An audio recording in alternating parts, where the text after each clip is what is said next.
Cette émission vous est présentée avec la participation de la boutique No Watch.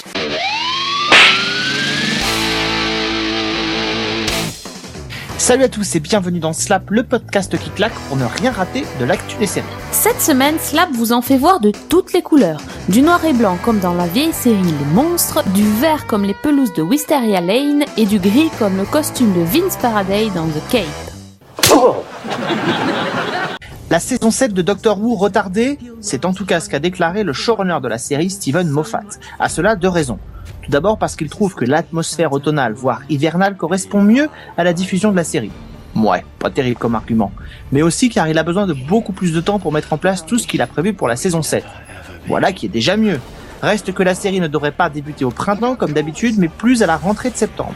Après le report de l'arrivée de la saison 2 de Sherlock, on peut dire que Monsieur Moffat aime nous faire attendre. Quand ça veut pas, ça veut pas. La série Panam, après avoir réussi un excellent démarrage, s'est littéralement crashée ce dimanche pour la diffusion de son nouvel épisode, passant pour la première fois sous la barre des 5 millions. Autant dire que la série est condamnée, la seule question est quand.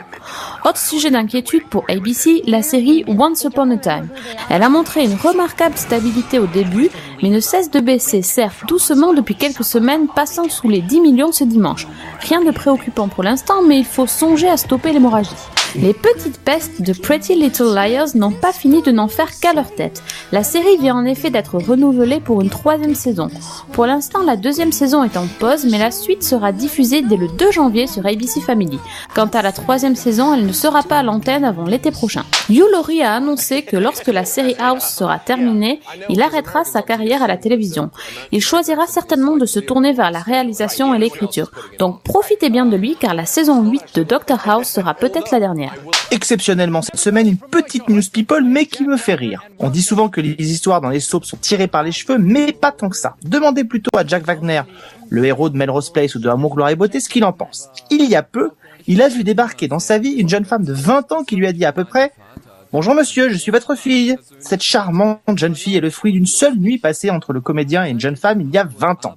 Et le mec se la joue classe, parce que pas méfiant pour deux ronds, il l'accueille dans sa vie comme si de rien n'était. Ça ferait pas un super scénario, ça? Bad girl, what trouble have you got for me this time? Okay.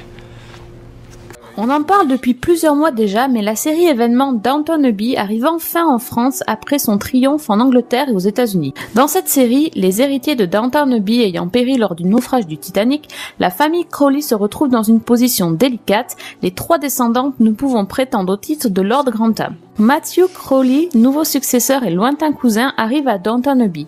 Il y découvre un style de vie nouveau avec des règles très strictes qui régissent la vie entre aristocrates et serviteurs. Très belle série servie par un casting impeccable avec en tête la talentueuse Maggie Smith, vue dans Harry Potter. Downton Abbey vous entraînera dans l'Angleterre juste avant la Première Guerre pour une grande fresque. On ne peut donc que déplorer la diffusion catastrophique de TMC qui la programme en 2 soirées à raison de 3 ou 4 épisodes à chaque fois. Dommage, mais tout de même inratable. I can always block the blow, or I can counter it with it.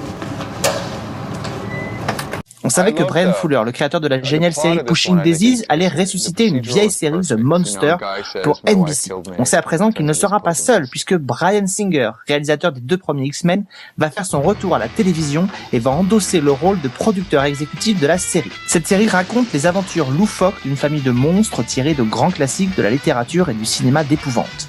Vivant dans une maison hantée et se déplaçant en corbillard, la famille Monster se compose d'Herman, le père, sosie du monstre de Frankenstein, employé d'une entreprise de pompes funèbres, de Lily, la mère, ghoul aux dents acérées, spécialiste de la soupe aux corbeaux, d'Eddie, le fils, jeune loup-garou, du grand-père vampire ayant la faculté de se transformer en chauve-souris, et enfin Marilyn, la nièce, seule personne normale de la famille.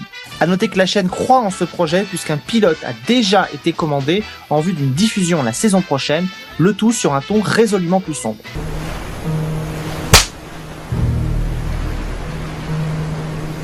Nos femmes au foyer désespérées sont de retour. La saison 7 de Desperate Housewives vient de sortir en DVD. Elle voit l'arrivée de Renée, la nouvelle voisine et ancienne amie de Lynette, interprétée par Vanessa Williams qu'on a vu dans Ugly Betty. Une arrivée en fanfare à Wisteria Lane qui va faire grincer quelques dents et surtout amener de nouveaux secrets. De son côté, Gabi vit des moments très difficiles à cause de sa fille Juanita. Suzanne et Mike ont des problèmes d'argent et Brie se lâche en se la jouant cougar. Mais cette saison marque aussi le retour de l'un des personnages clés des premières saisons, à savoir Paul Young. L'ancien mari de Mary-Alice revient s'installer à Wisteria Lane avec sa nouvelle femme. La saison est certes inégale, mais se termine par un énorme cliffhanger qui va beaucoup rapprocher les 4 Housewives et nous donner envie de voir la suite. Côté bonus, on retrouve 12 scènes coupées, un bêtisier, un reportage, grandir à Wisteria Lane et un quiz sur la série.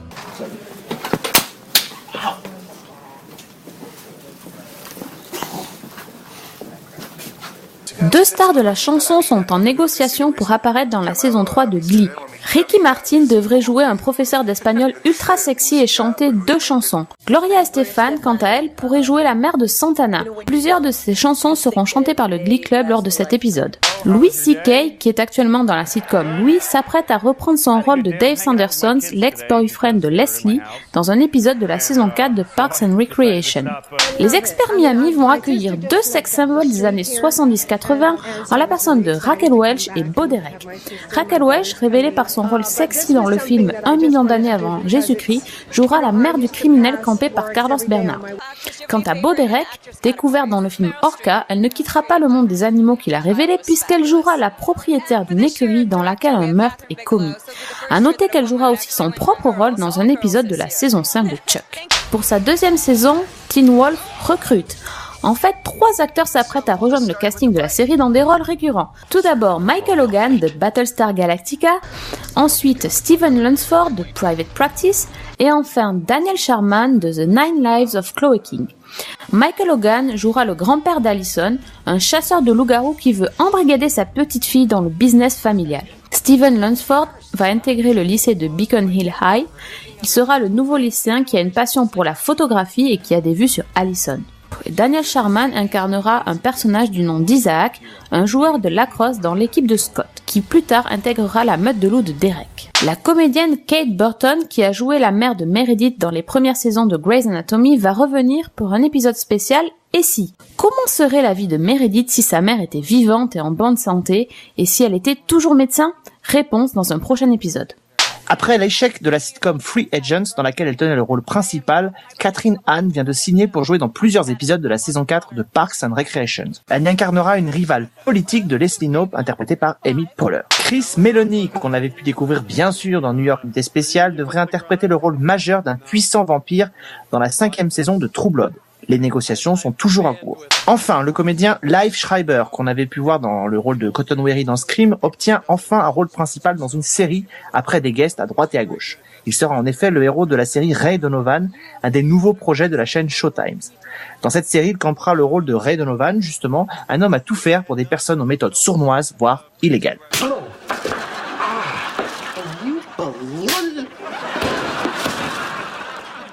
Notre tête à claque de la semaine, c'est la très mauvaise série The Cape qui est diffusée sur Sci-Fi depuis le 5 décembre dernier. Vous voulez vraiment savoir de quoi ça parle ? Bon ok, mais vous l'aurez voulu. L'officier Vince Faraday était un bon flic essayant de nettoyer la ville de la corruption généralisée. Victime d'une machination et laissé pour mort, il est obligé de s'enfuir et de se cacher loin de sa femme et de leurs enfants. Mon Dieu, ce que c'est triste. S'inspirant du comique préféré de son fils, il décide de devenir The Cape, un super-héros faisant régner la loi et la justice dans les rues, effrayant les criminels en tout genre à l'aide d'une cape rétractable. À la recherche du parrain de la pègre qui a voulu sa mort, Vince rêve de retrouver un jour sa famille. Alléluia. Mal joué, mal fait, mal tout en fait. Ne perdez pas votre temps avec cette série, enfin à moins que vous soyez maso, mais là c'est votre problème après tout. On se quitte cette semaine avec les premières images de la saison 2 de Game of Thrones qui arrivera aux États-Unis en avril 2012. Un reportage sur les coulisses de cette nouvelle saison a été mis en ligne, une occasion en or pour patienter jusqu'à l'arrivée des nouveaux épisodes de cette série palpitante. On se retrouve la semaine prochaine pour une nouvelle distribution de claques. On parlera notamment de la diffusion de la saison 2 de Boardwalk Empire, ce sera sur Orange, de la sortie en DVD de la saison 6 de Esprit criminel, et vous découvrirez les premières images de la nouvelle série événement de 2012, Alcatraz. D'ici là, n'oubliez pas d'aller faire un tour sur la boutique No Watch pour soutenir tous vos podcasts préférés. Bonne semaine à tous, ciao!